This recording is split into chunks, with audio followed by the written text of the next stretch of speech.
আসসালামু আলাইকুম বন্ধুরা, আমার চ্যানেলে আপনাদের সকলকে স্বাগতম। আজ আমি রান্না করেছি দেশি মুরগির কষা।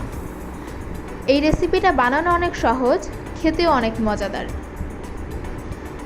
আশা করছি আপনাদের সকলের এই রেসিপিটা অনেক ভালো লাগবে। সবাইকে শুভেচ্ছা জানিয়ে শুরু করছি আমার আজকের এই রেসিপি। এই রেসিপির জন্য আমি এখানে নিয়ে নিয়েছি 1 কেজির দেশি মুরগি। এর মধ্যে দিয়ে দিচ্ছি 2টা তেজপাতা, 2 টুকরা দারচিনি, 5টা এলাচ, 4 থেকে 5টা লবঙ্গ, দিয়ে দিচ্ছি 1.5 চা চামচ রসুন বাটা, দিয়ে দিচ্ছি 1 চা চামচ আদা বাটা, দিয়ে দিচ্ছি 1/2 চা চামচ জিরা বাটা, দিয়ে দিচ্ছি 1/2 চা চামচ ধনিয়ার গুঁড়ো। এখন দিয়ে দিচ্ছি 1 চা চামচ হলুদের গুঁড়ো, দিয়ে দিচ্ছি 1.5 চা চামচ মরিচের গুঁড়ো। এখানে মরিচের গুঁড়োটা একটু বেশি দেবেন, কারণ মুরগির মাংস ঝালটা বেশি হলে খেতে বেশি ভালো লাগে। এর মধ্যে দিয়ে দিচ্ছি বড় সাইজের একটা পেঁয়াজ কুচি,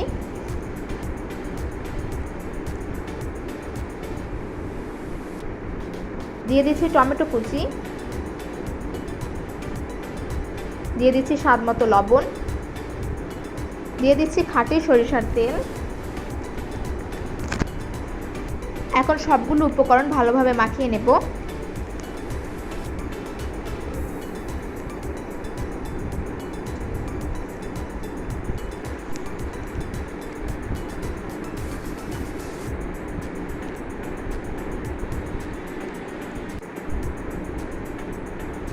মাখানো হয়ে গেছে, এখন 10 মিনিটের জন্য রেস্টে রাখবো। ফিরে এলাম 10 মিনিট পর। একটা প্যানে দিয়ে দিচ্ছি সাদা তেল, এর মধ্যে দিয়ে দিচ্ছি পেঁয়াজ কুচি। এখানে পেঁয়াজটাকে পেরেস্তা করে নেব।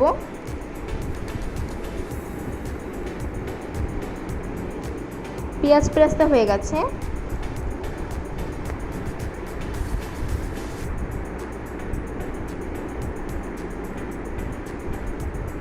এখন একটা বাটিতে তুলে নিচ্ছি।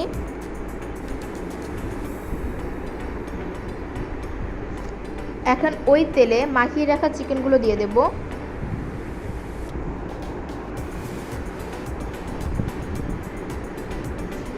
অল্প আঁচে চিকেনগুলোকে কষিয়ে নিতে হবে।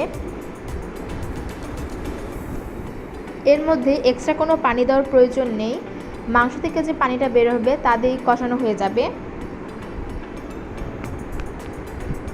এখন কষিয়ে নেব 15 থেকে 20 মিনিটের জন্য। 15 থেকে 20 মিনিট পর চলে এলাম। দেখুন বন্ধুরা, মাংস থেকে কত পানি বের হয়েছে। এই পানি দিয়েই মাংসটা কষানো হয়ে যাবে ভালো মতো।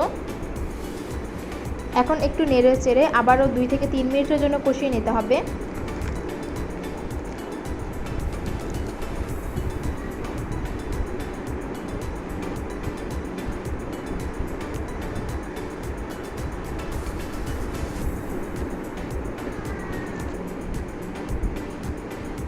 কষানো প্রায় হয়ে গেছে।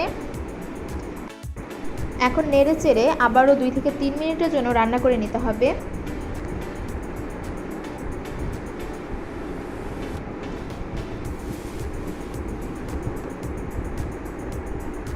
বন্ধুরা, এখানে কিন্তু কোনো এক্সট্রা করে পানি আমি অ্যাড করিনি।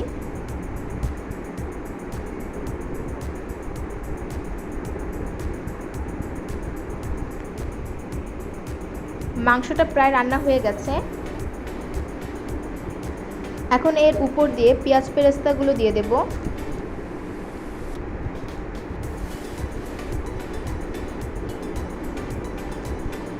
এখন নেড়ে চেড়ে আবারও 2 মিনিটের জন্য রান্না করে নেব।